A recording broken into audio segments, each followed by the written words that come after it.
श्रीगुरवे नमः। श्रीपादराजं शरणं प्रपद्ये। श्रीगुरुदेव दत्त। श्रीपादराजं शरणं प्रपद्ये। अध्याय पहिला। श्री व्याघ्रेश्वर शर्मा का वृत्तांत।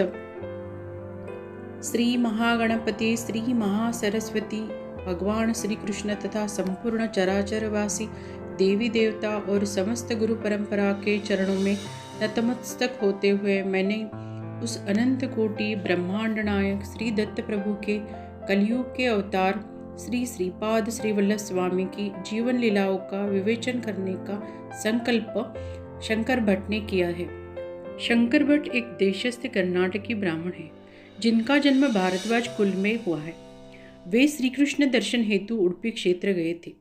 उस पवित्र तीर्थ स्थान की नयन मनोहारी और मुकुटधारी श्री कृष्ण मूर्ति ने उनके तरफ मंत्रमुग्ध होते हुए देखा। वहीं पर उन्हें आदेश हुआ कि शंकर भट्ट, तुम कन्याकुमारी क्षेत्र तीर्थ स्थल जाकर कन्यका देवी के दर्शन करो। इस आज्ञानुसार शंकर भट्ट ने कन्याकुमारी पहुंचे और उन्होंने त्रिवेणी सागर में स्नान किया। उस पश्चात कन्यका देवी के बड़े श्रद्धा भाव से दर्शन किए। मंदिर के पुजारी ने उन्होंने लाए हुए फल फूल बड़े प्रेम से स्वीकार किए। उन्होंने उसमें से एक लाल रंग का फूल उनके देवी पे माथे पे चढ़ाया। अनसुया त्रिनंदन भगवान श्री दत्तात्रेय प्रभु ने आंध्र प्रदेश स्थित पिठापुरम गांव में श्रीपाद श्री वल्लभ इस नाम से अवतार धारण किया।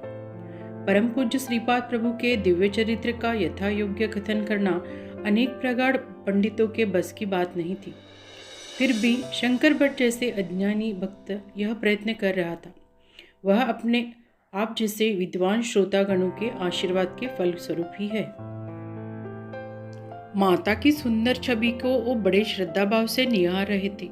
उसी समय उन्हें ऐसे प्रतीत हुआ कि माता उन्हें स्नेहपूर्ण नजरों से देख रही है और कह रही है, मैं प्रसन्न हूँ। तुम कुरवपुर जाकर श्रीपाद श्री वल्लभ प्रभु के दर्शन करके अपने जीवन को कृतार्थ करो। उनके दर्शन से होने वाले अंतर आत्मा के आनंद का वर्णन नहीं किया जा सकता, उसका अनुभव ही करना होगा। कन्यका माता का आशीर्वाद पाकर शंकर भट्ट धन्य हुए। इसके पश्चात उन्होंने अगली यात्रा प्रारंभ की। कुछ समय बीतने के पश्चात वे मरुतमलाई नाम के एक छोटे से गांव पहुंचे। इस स्थान की कहानी बड़ी ही अद्भुत है। जिस समय लंका में श्री राम रावण का संग्राम चल रहा था, उस समय इंद्रजीत के अनोखे शस्त्र से लक्ष्मण अचेतन हो गए थे। उस समय संजीवनी बूटी लाने हनुमंत को भेजा गया था। हनुमंत ने द्रोणागिरी पर्वत ही उठा लिया। संजीवनी बूटी की औषधि से लक्ष्मण भैया स्वस्थ तो हो गए। द्रोणागिरी पर्वत के उसके मूल स्थान पर प्रस्थापित करने हनुमंत उसे उठाकर ले जा रहे थे। उस समय उस पर्वत का एक बड़ा टुकड़ा इसी स्थान पर गिरा। यही प्रदेश मरुतमलाई नाम से प्रसिद्ध हुआ। इस स्थान में अनेक गुफाएं हैं। इनमें अनेक ऋषि मुनि, महापुरुष, महात्मा तथा सिद्ध पुरुष गुप्त रूप से तपस्या करते हैं। इन गुफाओं का दर्शन करके मैं निकल पड़ा। एक गुफा में एक शेर बड़े शांत भाव से सो रहा था। उसे देखकर मैं भयभीत हुआ और श्रीपाद श्री वल्लभ ऐसी बड़ी आवाज में पुकार लगाई। उस निर्जन वन में मेरी पुकार की प्रतिध्वनि भी उतनी ही भारी आवाज में सुनाई दी। उस प्रतिध्वनि को सुनकर गुफा के भीतरी भाग में तपस्या कर रहे वृद्ध महात्मा बाहर आए। उन्होंने मुझे देखकर कहा, बेटा तुम धन्य हो। इस वन में मुझे अभी श्रीपाद श्री वल्लभ ऐसा प्रतिध्वनि सुनाई दिया। साधु, सन्यासी, संत, महात्मे जानते हैं कि श्री दत्त प्रभु ने इस कलयुग में श्रीपाद श्री वल्लभ नाम से अवतार धारण किया है। तुम बड़े पुण्यवान हो जो इस पवित्र स्थान में पहुंच गए हो। तुम्हारी सारी कामनाएं सफल होंगी और तुम्हें श्रीपाद श्री वल्लभ प्रभु के दर्शन का अलभ्य लाभ होगा। इस गुफा के प्रवेश द्वार पर निद्रा में चूर जो व्याघ्र तुम्हें दिखाई दिया, वह एक ज्ञानी महात्मा है। उसे तुम प्रणाम करो। मैंने अत्यम्य विनम्रता से उस व्याघ्र को प्रणाम किया। उसने तत्काल ओम तथा श्रीपाद राजम शरणम प्रपद्ये इन शब्दों का उच्चारण किया। अति मधुर आवाज में वो फिर से गाने लगा। उस आवाज से सारा वन गूंज उठा। उसी समय एक विचित्र घटना हुई। उस शेर के स्थान पर एक दिव्य कांति वाला पुरुष प्रकट हुआ। उसने उस वृद्ध महात्मा को श्रद्धाभाव से प्रणाम किया और स्वयं आकाश मार्ग से चला गया। वह वृद्ध महात्मा मुझे बड़ी प्रसन्नता से अपनी गुफा में ले गया। गुफा के अंतर कक्ष में जाने के पश्चात उन्होंने केवल संकल्प मात्र से ही अग्नि प्राकट्य किया और हवन सामग्री, समिधा, घी, फल आदि की निर्मित की। थोड़े ही समय में वेद मंत्रोच्चारण के साथ यज्ञ संपन्न हुआ। उस पश्चात उस वृद्ध महात्मा में मुझे यानी शंकर भट्ट को, अरे बेटा, इस कलयुग में यज्ञ, याग, दान आदि सब लुप्त हो गए हैं। मानव इस पंचगुणात्मक सृष्टि से सारे लाभ प्राप्त करना तो चाहता है, किंतु उन देवताओं को उसे विस्मरण हो गया है। यही इस कलयुग का धर्म बन चुका है। देवताओं की कृपा पाने के लिए तो यज्ञ करके उसे संतुष्ट करना चाहिए। अनेक कृपा प्रसाद से प्रकृति अनुकूल होती है। प्रकृति के किसी भी प्रकोप को मानव सह नहीं सकता। प्रकृति में स्थित शार्वता योगी तथा योग्य मार्ग से हमें शांति करनी चाहिए, अन्यथा उनके संकटों का प्रादुर्भाव होता है। मानव ने धर्माचरण न करने पर प्रकृति उन्हें समय समय पर दंडित करती है। मैंने यह यज्ञ जन कल्याण के लिए किया है। इसके फल के स्वरूप तुम्हें श्रीपाद प्रभु के दर्शन तथा उनके सत्संग का लाभ होगा। उस महात्मा के मुख से प्रवाहित होने वाली वाग गंगा से मैं अत्यंत प्रभावित हुआ। अति नम्र भाव से शंकर भट्ट ने उनके चरणों को स्पर्श करते हुए कहा, हे मुनीश्वर, मैं योगी नहीं, पंडित नहीं, एक अल्पज्ञ सामान्य साधक हूँ। मेरी आपसे प्रार्थना है कि आप मेरे मन में उठे संदेह की निवृत्ति करें तथा आपका वरद हस्त मेरे सिर पर रखकर मुझे कृतार्थ करें। उस महापुरुष ने मेरी प्रार्थना सुनी और मुझे प्रश्न करने का संकेत किया। मैंने महात्मा से कहा, हे सिद्ध मुनीश्वर, मैं कन्निका देवी के दर्शन करके लौटते समय कुरवपुर जाकर श्रीपाद श्रीवल्लभ प्रभु के दर्शन करके वो कहा था। मैंने कुरवपुर जाने के लिए प्रस्थान किया। मुझे आपके तथा उन व्याघ्र रूपी महात्मा के दर्शन हुए। वे महात्मा कौन थे? उनके विषय में विस्तार से बताइए कि कृपा करें। उस महात्मा ने बड़ी प्रसन्नता से कहना प्रारंभ किया, बेटे, इस आंध्र प्रांत में गोदावरी मंडल में अत्रेयपुर नाम का एक गांव है। यह स्थान अत्रि भूमि की तपोभूमि है। इस गांव में कश्यप गोत्रीय ब्राह्मण अपनी धर्मपत्नी के साथ वास्तव्य करता था। उन ब्राह्मण महान विद्वान होते हुए आचार संपन्न जीवन जी रहा था। परमेश्वर की कृपा से उसे एक पुत्र की प्राप्ति हुई, परंतु बालक मतिमंद था। पिता ने उसका नाम व्याघ्रेश्वर रखा था। वह आयु में बढ़ता गया, किंतु बुद्धि का विकास न हो पाया। पिता ने उसकी शिक्षा के लिए अगाध प्रयत्न किए, किंतु वह संध्या वंदन ठीक ढंग से नहीं कर पाता था। एक विद्वान पिता का पुत्र मतिमंद होने से गांव के लोग व्याघ्रेश्वर को ताना देते थे। इन तानों से वह बड़ा दुखी था। एक दिन ब्रह्म मुहूर्त में बालक आकाश से धरती की ओर आ रहा था। उसके चरण धरती के स्पर्श करते ही भूमि चमक उठी। वह बालक धीरे धीरे व्याघ्रेश्वर की ओर आया और कहने लगा, व्याघ्रेश्वर, मेरे होते हुए तुम्हें किस बात का भय है? तुम बद्रिका वन जाओ, वहीं पर तुम्हारा शुभ होगा। इतना कहकर वह दिव्य बालक अंतर्ध्यान हुआ। उस दिव्य बालक के आदेश के अनुसार व्याघ्रेश्वर शर्मा हिमालय के बद्रिकावन जाने निकला। मार्ग में उसे श्री दत्त प्रभु की कृपा से समय समय पर अन्न पानी मिलता रहा। इस यात्रा में व्याघ्रेश्वर को मार्ग में एक श्वान मिला, जो उसके साथ हिमालय के उर्वशी कुंड तक आया। इस पवित्र कुंड में व्याघ्रेश्वर ने स्नान किया। उस समय एक महात्मा अपने शिष्यों के साथ उर्वशी कुंड में स्नान करने आए थे। व्याघ्रेश्वर ने उस महात्मा को अत्यंत नम्र भाव से प्रणाम किया तथा उनसे शिष्यव्रत प्रदान करने की प्रार्थना की। ऐसा कहते ही उस महात्मा ने व्याघ्रेश्वर की प्रार्थना स्वीकार की और उसे अपना शिष्य बनाया। उसी समय एक अद्भुत घटना घटी।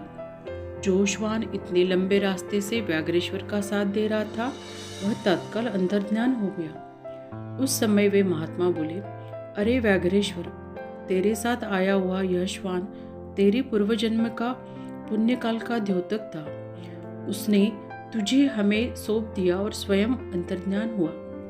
श्रीपाद प्रभु की कृपा से तुम यहाँ तक पहुँच सके तथा इस पवित्र उर्वशी कुंड में स्नान कर पाए। यह नर नारायण जैसे महात्माओं के वात्सल्य से पुनीत हुई भूमि है। यह वक्तव्य सुनकर व्याघ्रेश्वर ने प्रश्न किया, गुरुदेव, श्रीपाद श्रीवल्लभ कौन है? उन्होंने मुझ पर इतनी कृपा क्यों की? गुरुदेव ने कहा, श्रीपाद श्रीवल्लभ श्री दत्त प्रभु ही है। त्रेता युग में भारद्वाज मुनि ने सावित्री काटक चयन नाम का एक महान यज्ञ पिपटिकापुरम क्षेत्र में किया था। इस यज्ञ ने भगवान शंकर और पार्वती आमंत्रित थे। यज्ञ की समाप्ति पर प्रसन्न होकर भगवान श्री शंकर ने महर्षि को आशीर्वाद दिया था, तुम्हारे कुल में अनेक महात्मा, सिद्ध पुरुष, योगी पुरुष अवतरित होंगे। गुरुदेव ने कहा, अनेक जन्मों के पुण्य कर्म से ही श्री गुरुदत्त प्रभु की भक्ति का अंकुर हमारे हृदय में अंकुरित होता है।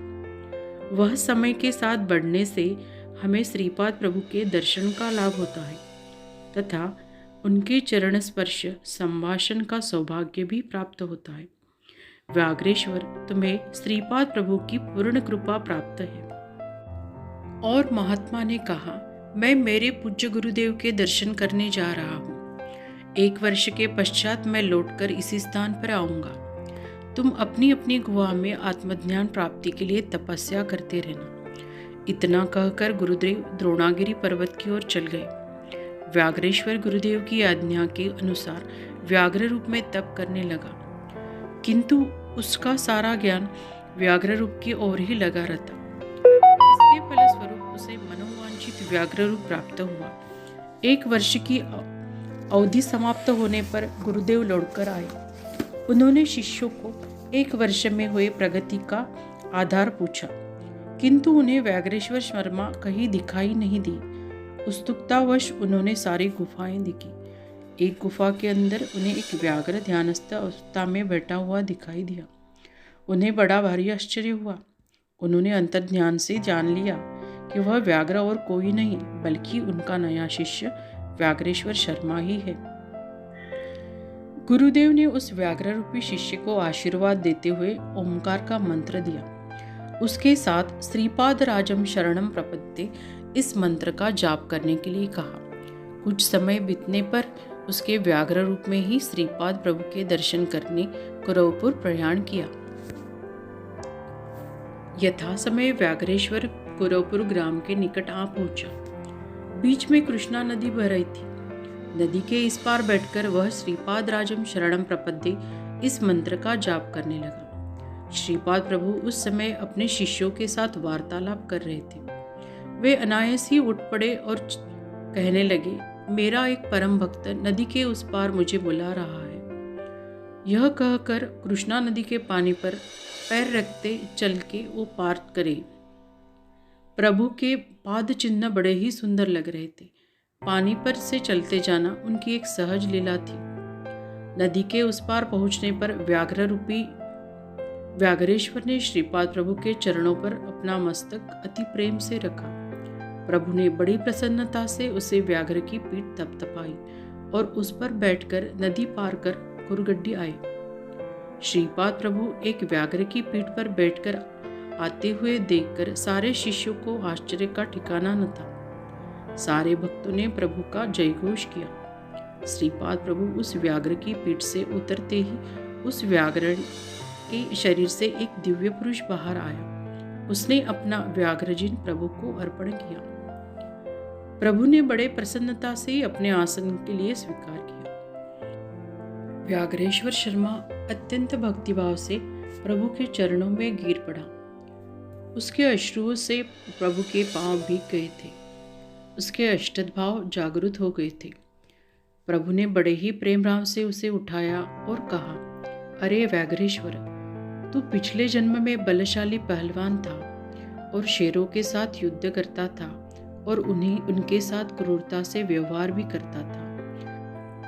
उन्हें समय पर अन्न पानी भी नहीं देता था और जंजीरों से बांधकर रखता था। इन दुष्कर्मों के फलस्वरूप ही तुम्हें नीच जाति की योनि में जन्म मिला था। परंतु मेरे अनुग्रह से तुम्हारे सारे दुष्कर्मों का नाश हुआ है। तुम लंबे समय तक व्याघ्र योनि में रहने से तुम अपनी इच्छा अनुसार व्याघ्र रूप धारण कर सकोगे।